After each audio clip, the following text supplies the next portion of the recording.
आज देखें, कल वो अल-कादर के ऊपर जो प्रेस कॉन्फ्रेंस कर रहे थे वो उलमा करने लगे थे।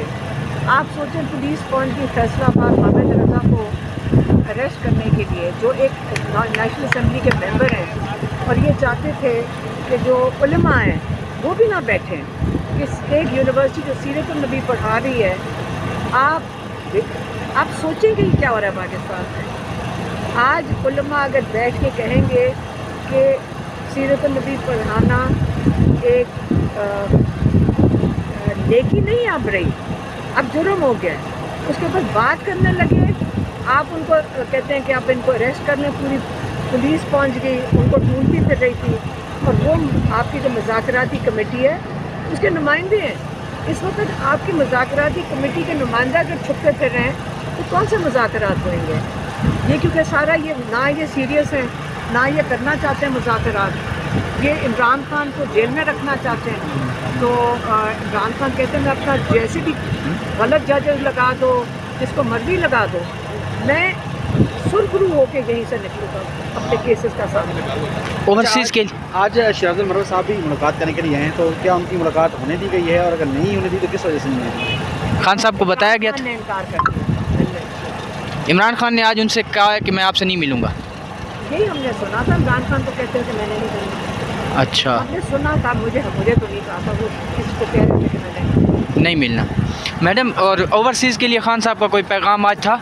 आप ओवरसीज़ के लिए देखें, ओवरसीज़ अपनी जस्तुजू कर रहे हैं पाकिस्तान के लिए, लेकिन जो उन्होंने जो क्या कहते हैं इसको, रेमिटेंसेस का, उन्होंने कहा भरपूर तरीके से इसको बंद कर दो।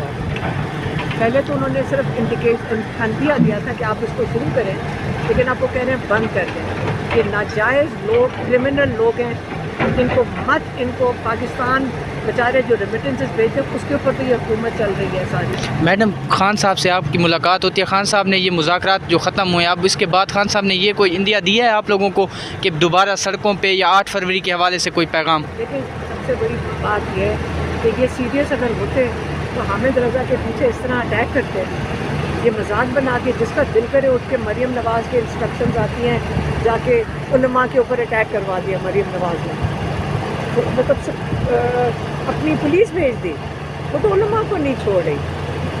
वो तो ये किस किस्म के लोग हैं कि सीरत नबी की बात करने के ऊपर आप पुलिस भेज देते हैं। ये मुझे तो अल्लाह से डर लग रहा है कि ये लोग, अल्लाह से ये लोग डरें। ये किस किस्म की साहबा, वो अम्मा आ गई है, अम्मा आ गई, वो एक उन्होंने अम्मा, हाँ, उसके ऊपर आप कुछ कहेंगी? वो एक यूनिवर्सिटी में गई हैं तो एक औरत ने नज़म पढ़ी है, अम्मा आ गई है, अम्मा आ गई है, माँ आ गई है, तो वो रोने लग जाती हैं ना, तो आप उस पर कुछ कहेंगी? देखें, ये पहले भी स्टार प्लस वाले ड्रामे करते रहे। जो इस्टेब्लिशमेंट है वो भी स्टार प्लस देख कर ड्रामे बनाती है, वो स्क्रिप्टें लिखती है। अब अगर आप लोगों को नहीं समझ आ रही तो स्टार प्लस ही स्क्रिप्ट राइटर वही है ना, इस्टेब्लिशमेंट के भी और इसके भी। आज सुबह हाई कोर्ट में हमारे लॉयर सलमान सफ्तर साहब पेश हुए थे, और जज तब्दील हो गया है। पहले मियां गुल हसन सुन रहे थे, और इस केस को, जो कि तोशा खाना की स्टे के लिए, क्योंकि वो कह रहे हैं कि ये गैर कानूनी केस है जो यहाँ पे सुना जा रहा है, तोशा खाना 2, और वो हाई कोर्ट गए थे ये इस केस को लेके, क्या आप इसके ऊपर स्टे करें, क्योंकि इसमें सज़ा सुनाने की जल्दी है यहाँ के जज को, जज अर्जुमन को। पीछे हटते थोड़ा सा। लेकिन आप ये देख लें कि जज ही तब्दील हो गया। एक जूनियर जज, जिसका नाम शायद अमीन मिनहास है, इसको लगा दिया गया इस केस के ऊपर। और अब आपको समझ तो आ गई होगी सब लोगों को कि कैसे ख़ास चुन के जज लगाए जाते हैं, चाहे काजी फायजीसा हो जाएं, चाहे आमिर फारूक वो हो जाएं, ये सारों को लगाया जाता है। यहाँ पे जिन्होंने इमरान खान को सजाएं दी हैं उसका भी आपको पता है। लेकिन इस वक्त एक केस ऐसा चल रहा है तोशा खाना 2 का, जो कि वो कह रहे हैं कि गैर कानूनी है, पहले एक दफ़ा हो चुका है, इसको दोबारा आप नहीं लगा सकते। वो चाह रहे हैं कि इसके ऊपर सज़ा दी जाए। ये जज अर्जुमन बड़ी जल्दी में کہ عمران خان کو اور میرے خیال میں 14 سال سزا دے دی جائے. تو یہ سلسلہ جاری ہے. یہ عمران خان کو زبردستی جیل میں رکھنے کا سلسلہ جاری ہے.